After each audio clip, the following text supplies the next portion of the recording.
Dios quiere que usted tenga en el día de hoy una fe de quilates.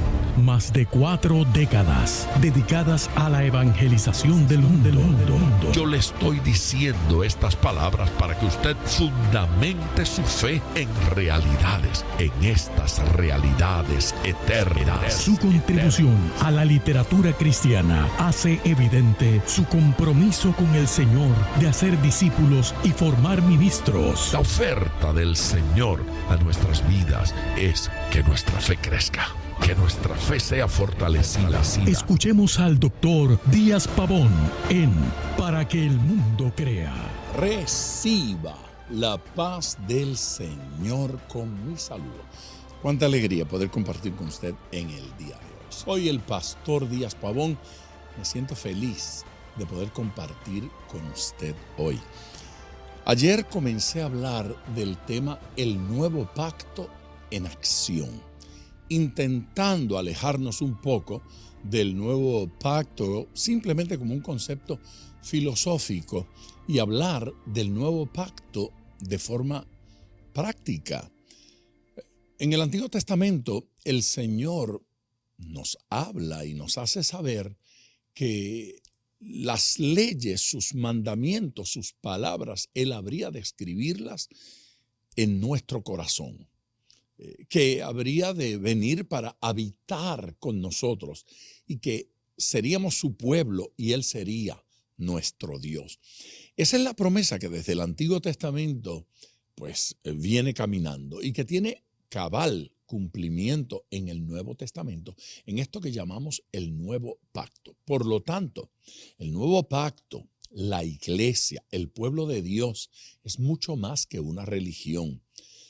Ver esto como una religión, ver esto como una organización terrenal, es perder de manera absoluta la perspectiva de lo que Dios quiere provocar con nosotros.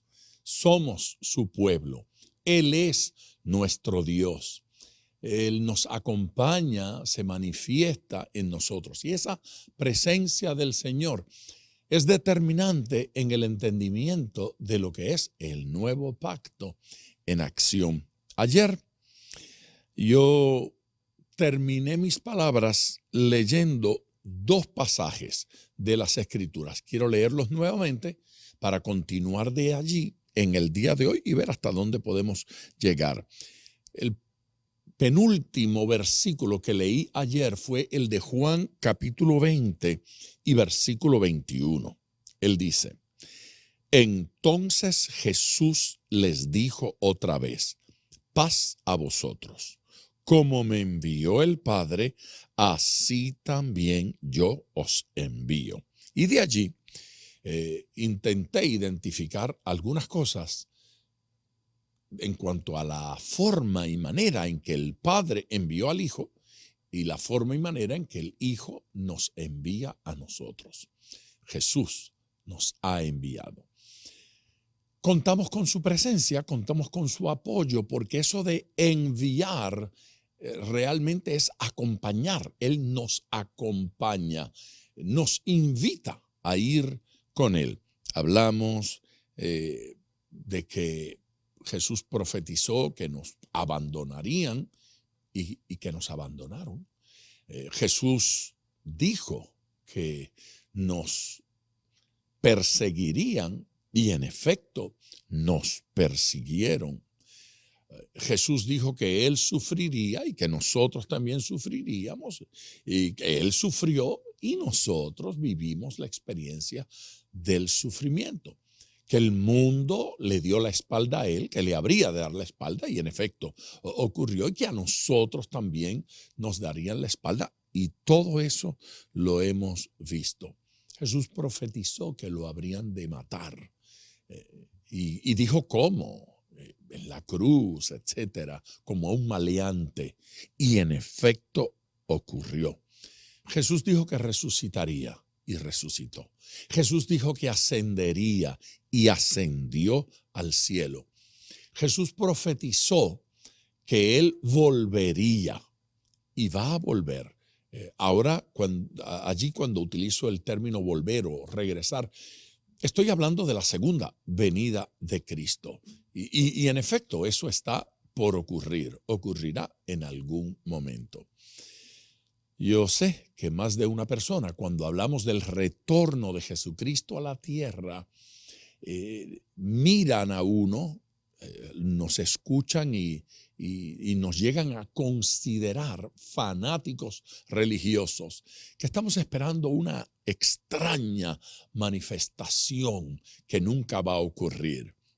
Por extraño haya parecido la primera venida de Jesucristo a la tierra, ocurrió. En el Antiguo Testamento estaba profetizada el nacimiento de Jesús de una virgen, ocurrió. El nacimiento de Jesús en Belén, ocurrió. La vida sin pecado, ocurrió. Los milagros, las sanidades, ocurrió, ¿sí? Su muerte sin delito, ocurrió. Su resurrección ocurrió de forma histórica y su ascensión también ocurrió. A ver, si la primera venida de Jesucristo y todo lo profetizado se cumplió tal cual, ¿qué nos hace pensar que la segunda venida de Cristo sea una cosa así como fanatismo y que no va a ocurrir? De la misma manera que se cumplió su primera venida, se cumplirá su segunda. Así que no somos fanáticos al creer que Cristo regresará a la tierra. Más bien, somos creyentes fieles. Yo creo que Jesús cumplirá todo lo que prometió. ¿Por qué un ser tan perfecto, sano, sabio, santo, íntegro, correcto, bondadoso, poderoso, no tiene ninguna razón para engañarnos, para mentir? Yo no tengo ninguna razón para creer que Jesucristo mintió en la promesa que hizo. Así es que Él dijo que volvería y Él va a volver. Ahora, mi tema en el día de hoy y en estos días, ayer, hoy y tal vez mañana también, no es el retorno de Jesucristo en la segunda venida. Mi tema es su presencia hoy. Cuando yo hablo de el reino o el nuevo pacto, el pacto que hizo con nosotros como iglesia, el nuevo pacto en acción, estoy hablando de algo poderoso que ocurre hoy. Por eso comencé hablando de la, todopoderoso, la deidad. Comencé hablando de su poder, de lo único que es Jesús, lo único de su persona, de su palabra, de su mensaje, de sus obras. Sí. No comencé hablando de otra cosa. Cité un versículo del Nuevo Testamento, Hebreos, capítulo 13, versículo 8. El mismo, ayer, el mismo, hoy, el mismo, siempre. La inmutabilidad de Jesús, esa esencia misma de su carácter que lo define como Dios. El segundo versículo, o sea, el último versículo con el que cerré ayer, está en el capítulo 14 del Evangelio según Juan. Y me refiero al versículo 23. Permítame leérselo. Respondió Jesús y le dijo: el que me ama, mi palabra guardará, y mi Padre le amará, y vendremos a él y haremos morada con él. No nos podemos quedar en ese versículo simplemente mirando que el Señor va a venir y va a morar en nosotros, pero eso es determinante y es importantísimo. El versículo comienza diciendo el Señor que el que me ama guardará mis mandamientos. Nosotros hemos hablado de amar al Señor sobre todas las cosas. Nosotros hemos hablado de cuán bien le va a ir a aquellos que aman al Señor. Todo obra para bien, todo obra a bien, a favor de aquellos que aman al Señor. Pero este versículo de Jesús nos explica qué cosa es amarle, porque eso hay que definirlo. Todo obra a bien, a favor de aquellos que aman al Señor. ¿Qué es amar al Señor? Bueno, algunos pensarán, yo voy a la iglesia a veces. Yo soy más o menos fiel a cierto ministerio a veces. Yo leo la Biblia a veces. Yo me conduzco más o menos cristianamente. Eso no es lo que dice este versículo. Este versículo dice que el que ama a Dios guarda su palabra. El que ama al Señor obedece su palabra. El que me ama, mi palabra guardará. Dios habla y amarle es obedecerle. Ve, amarle allí es una acción. Estamos hablando del nuevo pacto en acción. La acción allí se llama obediencia. ¿Usted está prestando atención a lo que estoy diciendo en este momento? Esto es importante, esto es significativo. ¿Cómo puede una persona creer que amar a Dios es simplemente una emoción? Tengo cierta simpatía hacia la persona de Jesús. No, eso no es de lo que está hablando el versículo. El versículo no está hablando de que tengo buena opinión acerca de Jesucristo. Sí, me parece que lo que Cristo hizo en el Calvario fue muy noble, muy hermoso de su parte. No, no estoy hablando de eso. Allí no dice el que me ama es porque siente cierta afinidad con mi persona y con mi trabajo. No dice así. ¿Qué dice el versículo? Que si me ama o el que me ama, mi palabra guardará. Eso es obediencia. Eso es creer lo que Jesús dijo. Así es que acerca de lo que Jesús enseña, dijo y dice, hay que creerlo, hay que entenderlo, hay que ponerlo en práctica. Se requiere obediencia. Y entonces, acerca de esos que aman la palabra, dice, mi Padre le amará. ¿Sí? Hay un amor recíproco del Padre hacia nosotros cuando somos obedientes, cuando le amamos. Hay reciprocidad, una relación recíproca. Mi Padre, Dios Todopoderoso, le amará. Y dice algo más. Y vendremos a Él. Óigame. No dice vendré, dice vendremos. Cuando menos, allí está hablando de que el Padre y Él van a venir a morar, van a acompañar a aquellos que aman al Señor. Eso es como para saltar de alegría y de celebración. Esto no es cualquier cosa. Está hablando del Dios Todopoderoso. Está hablando de la segunda persona de la Trinidad y de la primera persona de la Trinidad. Mi Padre le amará y vendremos a Él, escuche, y haremos morada con Él. Con los hijos de Dios mora, habita el Padre y el Hijo. Dios nos acompaña. Dios está con nosotros. Usted no está solo si ama y obedece. Hay una razón entonces poderosa para amar al Señor y poner en obra o por obra su palabra, poner por obra su mandamiento, poner por obra las escrituras. Esto es poderoso. Él nos ama. Jesús regresará a vivir con ellos, es lo que está diciendo. Regresará a morar con ellos, Padre e Hijo.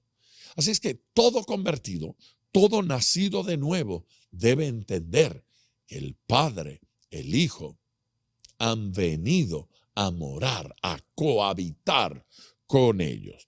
El ministerio es de Él, el poder es de Él y la unción es de Él. Y porque nos acompaña, porque está con nosotros, podemos experimentar esa manifestación. ¿Cómo es que el ministerio, el poder y la unción son de Él? De eso trata la próxima parte de este programa. Voy a la pausa, regreso de inmediato para abundar en ese respecto. Al irme, quiero recordarles que pueden ustedes llamar si Dios está hablando a su corazón en el día de hoy y si usted siente que de alguna manera la palabra le está afectando, entonces responda. El número a llamar en este instante es el 305-228-9697. Por favor, llame ahora. 305-228-9697. Vamos a esa pausa. Yo regreso ya. Ustedes en Para que el Mundo Crea. Vamos a continuar. Me despedí mencionando 3 cosas y dije de forma categórica, así, de forma sentenciosa, el ministerio es de Él. Además dije, el poder es de Él. Y dije, la unción es de Él.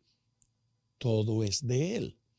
Así es que el que hace los milagros es Él. Lo importante es que se oiga su voz, que Él ministre a través nuestro. Eso nos debe quitar una enorme carga de los hombros. A veces la gente muestra cierta preocupación porque Dios no sanó a una persona y otros muestran cierto orgullo y cierta prepotencia porque Dios hace cosas a través de ello.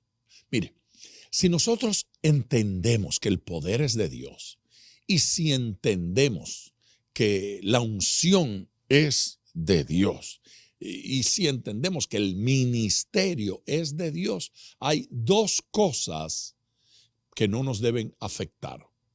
La primera, cuando Dios nos sana, no tengo por qué preocuparme.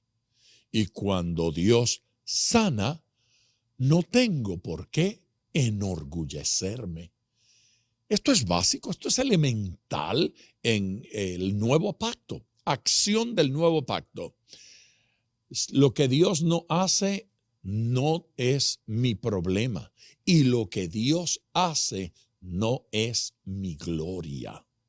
Si Dios decide no hacer cierta cosa que a mí me gustaría que hiciera, me encantaría cuando estoy en algún lugar que todos los enfermos se sanaran. Me gustaría entrar a un hospital y salir por el otro lado y dejar el hospital vacío, porque todos los enfermos fueron sanados. Me gustaría hacer eso, pero el poder es de Él. Jesucristo fue al estanque de Betesda. ¿Usted recuerda? Dice que allí había una multitud de enfermos, pero que había un hombre particularmente que hacía muchos años que estaba enfermo, muchos años, que sufría cierto padecimiento. A ese hombre en particular, el Señor sanó. La pregunta es, ¿qué pasó con los demás enfermos? ¿Se ha preguntado usted eso? ¿Se ha preguntado alguna vez qué pasó con los otros enfermos de Betesda? Curiosamente, Jesús alude en algún momento a un milagro que hizo un profeta, un predicador del Antiguo Testamento y dice que había muchos leprosos en Israel, que habían muchos necesitados en Israel, que había muchos, y Dios quiso sanar a una persona que no era israelita. ¿Por qué?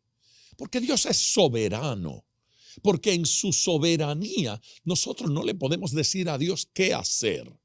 Hay momentos en que no ocurren cosas y Dios sabe por qué no ocurren. Ahora hay otros momentos en los cuales Dios decide hacer cosas a través nuestro. Yo he tenido la experiencia de orar por una persona y sentir que mi fe no era suficiente. Y sentir que duda asalta mi corazón. Aún así, ver la mano de Dios sanando a esa persona, haciendo el milagro. Y me he preguntado, ¿por qué lo hizo Dios cuando yo no tenía la fe que pienso que debía tener? Porque Dios es bueno, porque Dios no solo sana en una ecuación de fe, oración, tiempo de oración. A veces la gente dice, estuve 3 horas de rodillas y vi la gloria de Dios. Amén. Yo he vivido esa experiencia, pero también he vivido la experiencia de que llegué, no tuve tiempo de pasar más de 2 o 3 minutos de rodillas y como quiera vi la gloria de Dios. Porque Dios es bueno, porque esto no se mide en una ecuación de horas de oración igual a tantos milagros. La razón por la que oramos no es para saciar esa ecuación. La razón por la que oramos es porque queremos relacionarnos con el Dios bueno. Y nos relacionamos con Él no solamente cuando estamos de rodillas. Eso es muy importante, estar de rodillas. Pero cuando estamos de pie también. Y cuando estamos sentados y cuando estamos acostados también. Cuando no comemos y estamos en ayuno, nos relacionamos con Él. Y cuando comemos saludablemente y cuidamos el cuerpo, el templo del Espíritu Santo, también nos relacionamos con Él. ¿Cuándo vamos a comenzar a entender que la relación con Dios no es el tiempo que pasamos dentro de un cierto edificio que algunos lo llaman iglesia, que me parece una barbaridad, o capilla, o lo podemos llamar tabernáculo, lugar de reunión, templo, como usted quiera? El tiempo que usted pasa en ese edificio que está consagrado para la cosa cúltica, ese no es el tiempo de la relación con Dios. Entonces la gente apenas un par de horas el domingo, eso es todo lo que se relacionan con Dios. No. Cuando usted sale de esa reunión cristiana, el Señor sigue con usted y pasa el día con usted y va al trabajo con usted. Entonces, el ministerio es de Dios, la unción es de Dios, el poder es de Dios. Cuando Él sana, lo glorificamos a Él, no nos enorgullecemos. Dios nos sanó porque yo soy tan santo, tan puro, tan grande, tan importante. Dios sanó porque Dios es bueno. Dios sanó porque Él nos ama.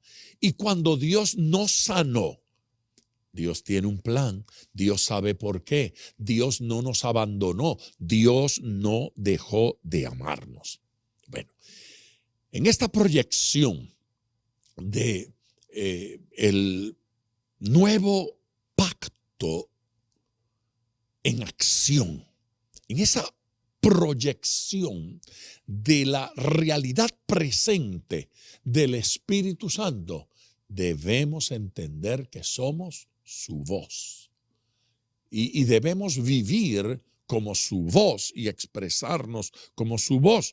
Nuestra misión es ser voz, mensaje a la humanidad, no voz que habla de nosotros mismos, sino voz que habla de Él.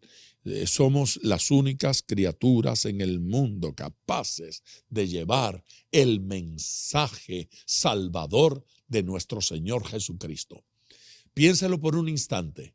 Dios podría enviar ángeles del cielo a predicar este evangelio por todas partes, pero decidió que usted y yo lo hiciéramos. ¡Qué privilegio! Dios podría utilizar las aves del cielo, las bestias de la tierra, los peces del mar. Dios podría hacerlo. Dios podría utilizar la naturaleza y escribir en las nubes mensajes, pero Él decidió hablar por usted y hablar por mí. Eso nos coloca en una posición de responsabilidad. Somos su voz. Tome una sencilla, simple decisión. Tómela y diga, yo quiero ser voz de Dios. Yo quiero ser su voz, yo quiero ser su instrumento, yo quiero ser su recurso. Dios ha decidido colocar una semilla de vida en una cápsula auditiva que se llama palabra. Y cuando hablamos palabra de Dios, llevamos bendición a la gente. ¿Eso qué sucede? La fe viene por el oír y el oír por la palabra de Dios. Y cuando damos el mensaje, la palabra, ocurren cosas. Es una semilla de vida, es una semilla de poder que Dios, por decirlo de alguna forma, la encapsuló en palabras que salen por nuestra boca. Dios habla a través de sus hijos y bendice al mundo. Tenemos que hablar palabras de bendición y palabras de fe. Vamos a la pausa. Tengo que ir a ella. El número a llamar es el 305-228-9697. Yo sé que Dios está hablando a los corazones. Yo sé que Dios está ministrando. Dios está bendiciendo.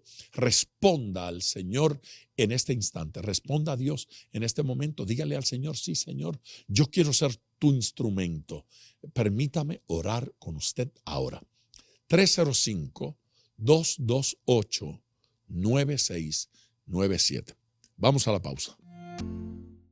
De regreso con ustedes en Para que el Mundo Crea, ya en la última sección.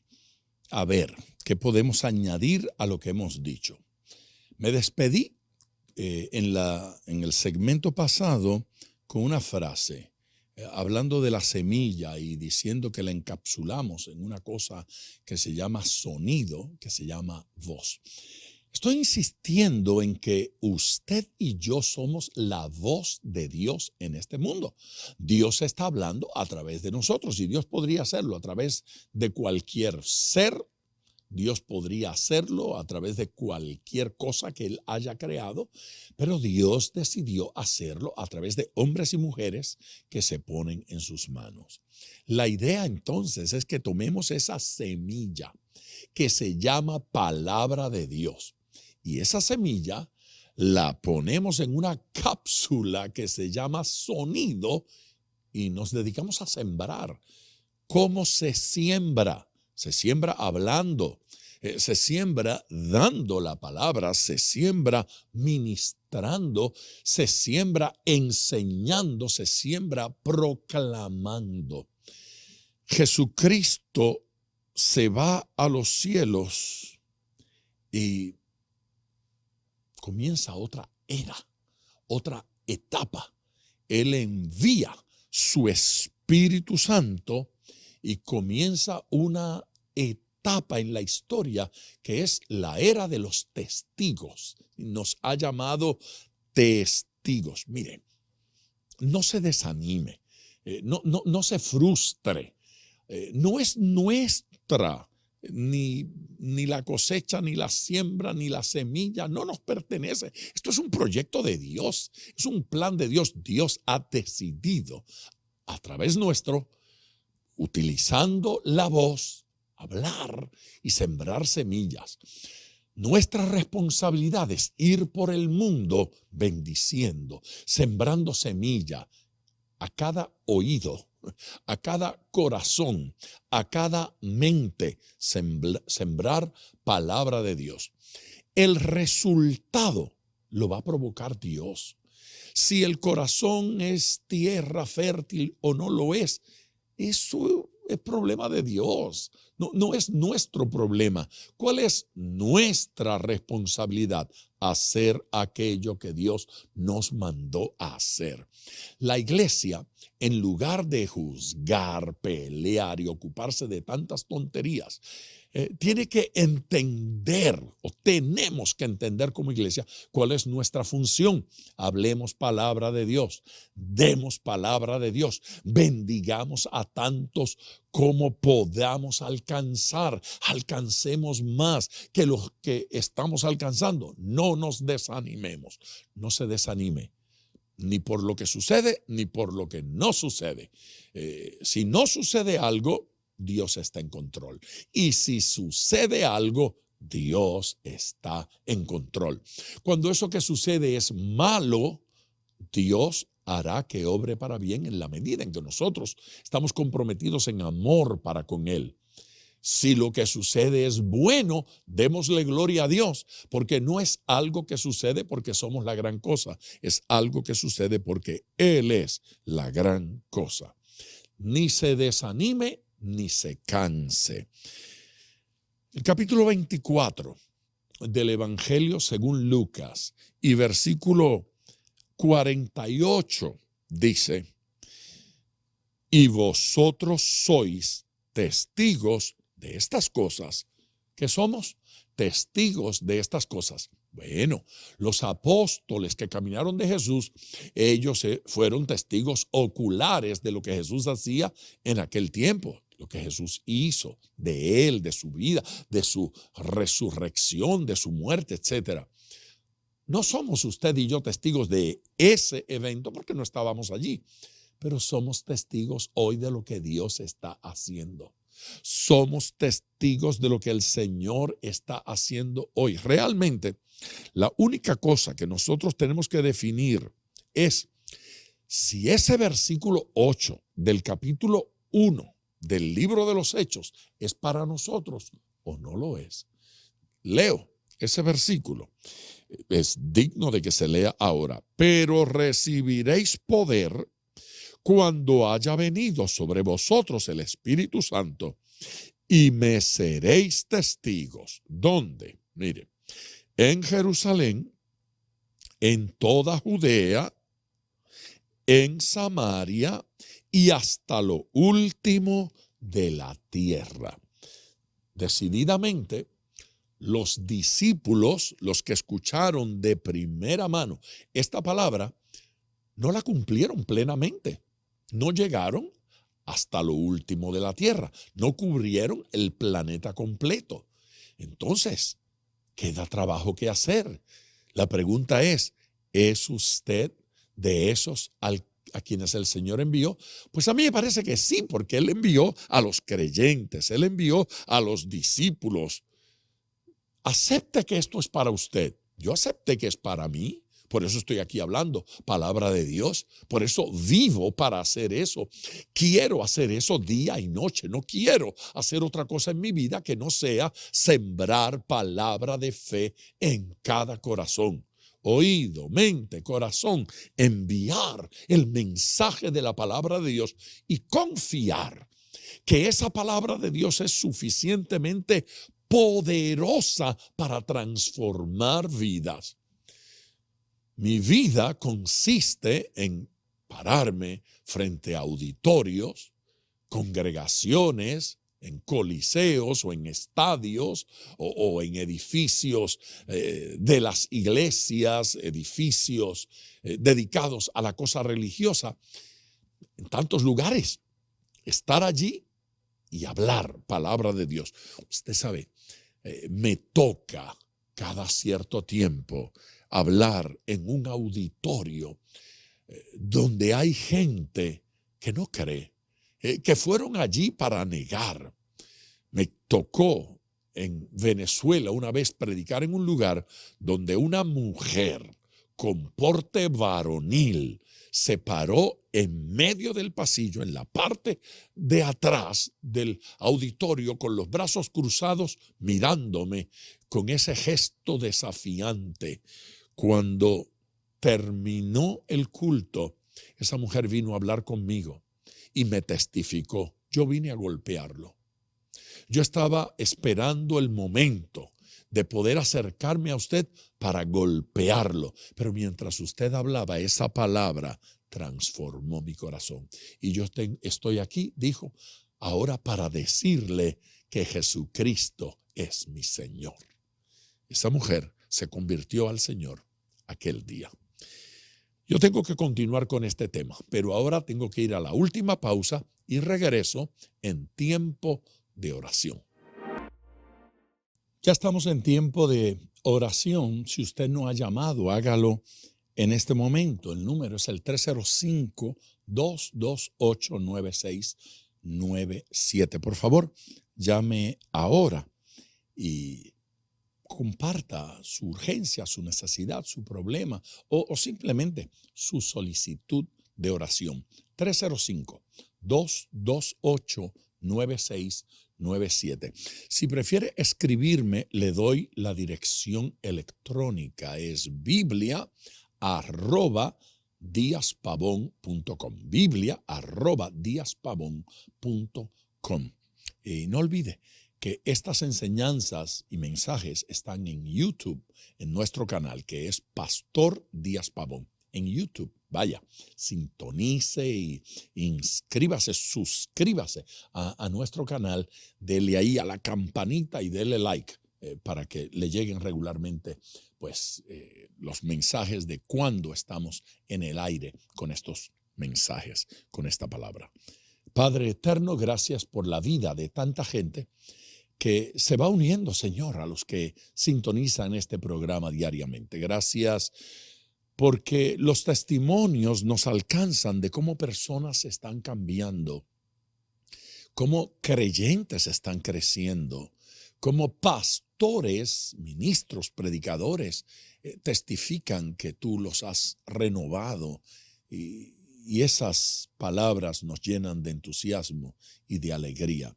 Gracias, Padre eterno, por lo que haces y por lo que continuarás haciendo en este día. Dios, yo te pido que tú derrames bendición, poses tu mano sobre mentes, corazones, conciencias y gente sea transformada conforme a las peticiones que van entrando. Señor, responde a la necesidad, responde a la urgencia y bendice.